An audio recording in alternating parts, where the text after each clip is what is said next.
Hello friends, नमस्कार। Welcome to our channel restart India classes में। दोस्तों, फाइनली उपराष्ट्रपति का चुनाव संपन्न हो चुका है। साथ ही भारत के 15वें उपराष्ट्रपति सीपी राधाकृष्णन चुने गए हैं। तो दोस्तों, आज का टॉपिक हम इसी के बारे में चर्चा करेंगे। उपराष्ट्रपति के चुनाव के बारे में चर्चा करेंगे, उपराष्ट्रपति की सामान्य जानकारी देखेंगे, साथ ही उपराष्ट्रपति से संबंधित कुछ महत्वपूर्ण अनुच्छेद की बात करेंगे, उनके निर्वाचन की प्रक्रिया को समझेंगे और अब तक के जो उपराष्ट्रपति बन चुके हैं उनके बारे में चर्चा करेंगे। साथ ही वे 6 उपराष्ट्रपति जो राष्ट्रपति भी रह चुके हैं उनके बारे में भी हम ट्रिक के माध्यम से देखेंगे। तो आइए दोस्तों, बिना समय गवाए स्टार्ट करते हैं। दोस्तों, पहला और सबसे पहले हम देखेंगे सीपी राधाकृष्णन जो 15वें उपराष्ट्रपति, उनकी सामान्य जानकारी की बात करते हैं। तो दोस्तों, सीपी राधाकृष्णन का पूरे नाम की बात करें तो इनका पूरा नाम है चंद्रपुरम पोनुसामी राधाकृष्णन। दोस्तों, इनका जन्म 4 मई 1957 को तिरुप्पुर तमिलनाडु राज्य के हैं। ये दोस्तों तमिलनाडु राज्य के हैं। वह इनकी शिक्षा की बात करें तो इन्होंने बीबीए चिदम्बरम कॉलेज से किया है। और राजनीतिक दल की बात करें तो ये बीजेपी की ओर से आते हैं। ठीक है। वहीं ये कई राज्यपाल मतलब कई राज्य के राज्यपाल रह चुके हैं, जैसे झारखंड, तेलंगाना, पुडुचेरी और महाराष्ट्र। दोस्तों, इन्होंने उपराष्ट्रपति पद 9 सितंबर 2025 को 15वें उपराष्ट्रपति के रूप में पद ग्रहण किया है। वहीं संविधान में उल्लेख की बात करें तो भाग 5 में अनुच्छेद 63 से 71 उपराष्ट्रपति के बारे में चर्चा की गई है। दोस्तों, ये इस बार उपराष्ट्रपति बने हैं, ये किसे हराकर बने हैं, इनके प्रतिद्वंदी कौन रहे हैं, तो याद रखिएगा दोस्तों, ये इंडिया गठबंधन से रहे हैं और इनका नाम है बी सुदर्शन रेड्डी। इन्होंने बी सुदर्शन रेड्डी को हराकर इस पद को ग्रहण किया है। आगे चलते दोस्तों, हम उपराष्ट्रपति के निर्वाचन की चर्चा करते हैं। तो हम देखते हैं कि इनके निर्वाचन में लोकसभा के सभी सांसद अर्थात निर्वाचित और नामित, वहीं राज्यसभा के सभी सांसद यानी कि इसमें भी निर्वाचित और नामित दोनों शामिल होते हैं। दोस्तों, इसमें निर्वाचित से मतलब है कि जो हमारे द्वारा जो चुने जाते हैं वे शामिल होते हैं। वहीं नामित से मतलब है दोस्तों कि जिसे राष्ट्रपति द्वारा नामित किए जाते हैं तो वह सांसद भी इस निर्वाचन में भाग लेते हैं। वही दोस्तों, एक याद रखने चीज बातें हैं वह यह है कि हमने इसमें नोट में भी लिख दिया है कि उपराष्ट्रपति चुनाव में राज्य विधानसभाओं की कोई भूमिका नहीं रहती। अर्थात दोस्तों, राज्य से कोई भी विधायक इस निर्वाचन में भाग नहीं लेते हैं। यह सांसदों द्वारा किया जाता है और उसमें लोकसभा और राज्यसभा दोनों के निर्वाचित और नामित सांसद भाग लेते हैं। दोस्तों, इस बार के संसद की मौजूदा स्थिति की बात करें तो इस बार लोकसभा में 542 सांसद, वहीं राज्यसभा के 239 सांसद सहित कुल 781 सांसद थे, जिसमें सीपी राधाकृष्णन 152 वोटों से जीते हैं।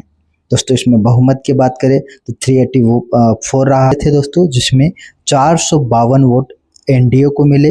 वहीं इंडिया गठबंधन को 300 वोट मिले हैं, जिसमें 152 वोटों से जीत हासिल की है दोस्तों इंडिया गठबंधन के सीपी राधाकृष्णन ने।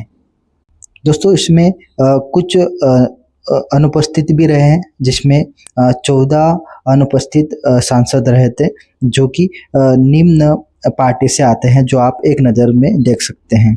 आगे चर्चा करते हैं दोस्तों। तो हम अभी तक के उपराष्ट्रपति की बात करते हैं कि अब तक कौन कौन इस पद को सुशोभित कर चुके हैं।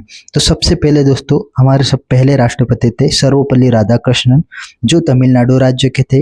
वहीं रामास्वामी वेंकटरमन, ये भी तमिलनाडु राज्य के थे। और सीपी राधाकृष्णन, ये भी तमिलनाडु राज्य के थे। और जो अभी बने हैं वे भी तमिलनाडु राज्य के हैं। यानी कि अब तक सबसे ज़्यादा उपराष्ट्रपति 4 उपराष्ट्रपति चुनकर तमिलनाडु राज्य से आए हैं।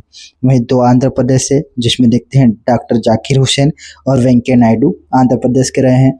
वहीं राजस्थान से भैरों सिंह शेखावत, जगदीप धनखड़ राजस्थान राज्य से रहे हैं। वहीं 2 मध्य प्रदेश से भी शंकर दयाल और मोहम्मद हिदायतुल्ला, ये मध्य प्रदेश राज्य से चुनकर आए हैं। फिर आगे दोस्तों, मतलब कि मध्य प्रदेश राज्य से चुनकर आए हैं से मतलब है दोस्तों कि मध्य प्रदेश के निवासी थे। फिर आगे चर्चा करते हैं दोस्तों एक एक उपराष्ट्रपति जो अलग अलग राज्य से रहे हैं। जैसे गोपाल स्वरूप पाठक उत्तर प्रदेश से रहे हैं, वीवी गिरी उड़ीसा से, मोहम्मद हामिद अंसारी ये पश्चिम बंगाल से रहे हैं, के आर नारायणन ये केरल से, बीडी जट्टी कर्नाटक से, के कृष्णकांत पंजाब से, और अभी जो सीपी राधाकृष्णन ये हमारे तमिलनाडु राज्य से रहे हैं। दोस्तों इसमें आपको नाम ज़्यादा दिख रहे होंगे तो याद रखिएगा, इसमें कुछ कार्यवाहक राष्ट्रपति को भी जोड़ा जाता है, जिसमें हम देखते हैं वीवी गिरी जो उड़ीसा के हैं और बीडी जट्टी जो कर्नाटक के हैं। ये दोनों कार्यवाहक राष्ट्रपति रह चुके हैं। दोस्तों अब हम चर्चा करते हैं वह 6 उपराष्ट्रपति जो राष्ट्रपति भी बने हैं। तो दोस्तों इसको एक ट्रिक के माध्यम से याद कर सकते हैं, राजीव बसना। इसमें रा से देखते हैं दोस्तों राधाकृष्णन, ज से देखते हैं जाकिर हुसैन, व से वीवी गिरी, वहीं बसना ब से थोड़ा अलग नाम है दोस्तों, ब से व बनाना है उसको, और वेंकट रमन, वहीं स से शंकर दयाल शर्मा, और ना से नारायण यानी कि के आर नारायणन। तो आप याद रख सकते हैं 6 उपराष्ट्रपति जो राष्ट्रपति बने थे, जिसमें क्या क्या देखा हमने। सर्वपल्ली राधाकृष्णन थे, वीवी गिरी, डॉक्टर जाकिर हुसैन, शंकर दयाल शर्मा, के आर नारायणन और रामासामी वेंकटरमन। आगे चलते हैं दोस्तों अब हम महत्वपूर्ण टॉपिक की चर्चा करते हैं। तो राष्ट्रपति के संविधान में उल्लेख की बात करते हैं। तो दोस्तों हम देखते हैं कि संविधान में भाग 5 में अनुच्छेद 63 से 71 तक उपराष्ट्रपति की चर्चा की गई है, जिसमें सबसे पहले हम देखते हैं अनुच्छेद 63 की बात करते हैं दोस्तों। तो अनुच्छेद 63 बोलता है कि उपराष्ट्रपति का पद, अर्थात इसमें कहा गया है कि भारत में एक उपराष्ट्रपति होगा जो स्थायी यानी कि हमेशा बने रहेंगे। वही अनुच्छेद 64 की बात करते हैं तो राज्यसभा के सभापति की बात कही गई है, यानी कि उपराष्ट्रपति राज्यसभा के पदेन यानी कि एक्स ऑफिशियो सभापति होंगे। दोस्तों इसमें ऐसा रहता है कि जब उपराष्ट्रपति जब बनते हैं तो उपराष्ट्रपति को एक और पद का कार्य करना होता है, जिसमें वह सभापति के रूप में कार्य करते हैं। ठीक है, अनुच्छेद 65 की बात करें तो अनुच्छेद 65 में राष्ट्रपति की अनुपस्थिति में कार्य करना, अगर राष्ट्रपति का पद खाली हो जाता है, इस्तीफा दे दे, निधन हो जाए या फिर विदेश यात्रा पर हो, तब उपराष्ट्रपति कार्यवाहक राष्ट्रपति बनते हैं और कार्यवाहक रहते हुए भी वह उपराष्ट्रपति का कार्य भी करते हैं। तो दोस्तों इन तीनों अनुच्छेद में पद की बात की गई है। जैसे अनुच्छेद 63 में तो स्वयं उपराष्ट्रपति की बात की गई है, अनुच्छेद 64 में सभापति जो उपराष्ट्रपति ही पदेन सभापति होंगे, अनुच्छेद 64 बोलता है। वही अनुच्छेद 65 की बात करें तो जब हमारे राष्ट्रपति अनुपस्थित रहते हैं तो उपराष्ट्रपति राष्ट्रपति की भूमिका निभाते हैं। अगले अनुच्छेद में चलते हैं दोस्तों, अनुच्छेद 66 उपराष्ट्रपति का निर्वाचन, जो अभी हमने चर्चा की। दोस्तों इसमें क्या है कि उपराष्ट्रपति का चुनाव संसद के दोनों सदनों लोकसभा और राज्यसभा के सदस्यों द्वारा होता है, जिसमें चुनाव एकल संक्रमणीय मत प्रणाली द्वारा होता है। ठीक है, और ये गुप्त मतदान, और इसमें गुप्त मतदान किया जाता है। वही अनुच्छेद 67 की बात करें तो अनुच्छेद 67 क्या बोलता है दोस्तों, उपराष्ट्रपति का कार्यकाल, अर्थात इनका कार्यकाल 5 वर्ष का होता है। अगर उत्तराधिकारी न बन पाए तो पुराने उपराष्ट्रपति तब तक बने रह सकते हैं जब तक नए उपराष्ट्रपति चुनकर नहीं आ जाते। ठीक है दोस्तों, इनके त्यागपत्र की बात करें तो उपराष्ट्रपति त्यागपत्र राष्ट्रपति को देते हैं। वहीं हटाए जाने की बात करें, जब हमें इन्हें रिमूवल करना हो तो यह राज्यसभा विशेष बहुमत से प्रस्ताव पारित करके और लोकसभा कभी इसकी सहमति दे दे तो इन्हें हटाया भी जा सकता है। वही अनुच्छेद 68 क्या बोलता है दोस्तों, इनके रिक्ति और चुनाव की बात करता है। अगर पद खाली हो जाता है तो 6 महीने के भीतर इनका चुनाव कराना अनिवार्य हो जाता है। वही अगर चुनाव में कोई विवाद हो तो सुप्रीम कोर्ट इसका फैसला करेगा। वही अनुच्छेद 69 में शपथ की चर्चा की गई है। यह शपथ इन्हें राष्ट्रपति द्वारा दिलाई जाती है। आगे चलते दोस्तों, अनुच्छेद 70 की बात करें तो राष्ट्रपति के कार्यों का निर्वहन की चर्चा की गई है।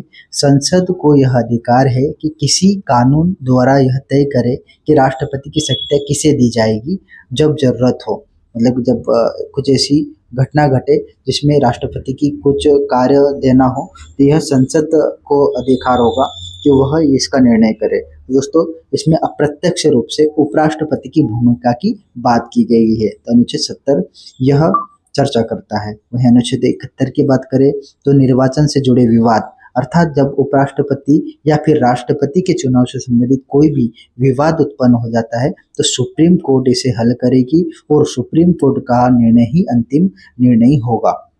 तो दोस्तों हमने कम समय में उपराष्ट्रपति की महत्वपूर्ण जानकारी को देखा है। तो यह सेशन कैसा लगा आपको? अच्छा लगा हो दोस्तों यह लेक्चर तो आप लाइक करें, सब्सक्राइब करें और दोस्तों अपने सुझाव कमेंट बॉक्स में दें ताकि हम इसमें और भी कुछ सुधार कर सकें। तो तब अगले लेक्चर तक के लिए धन्यवाद। जय हिंद, जय भारत।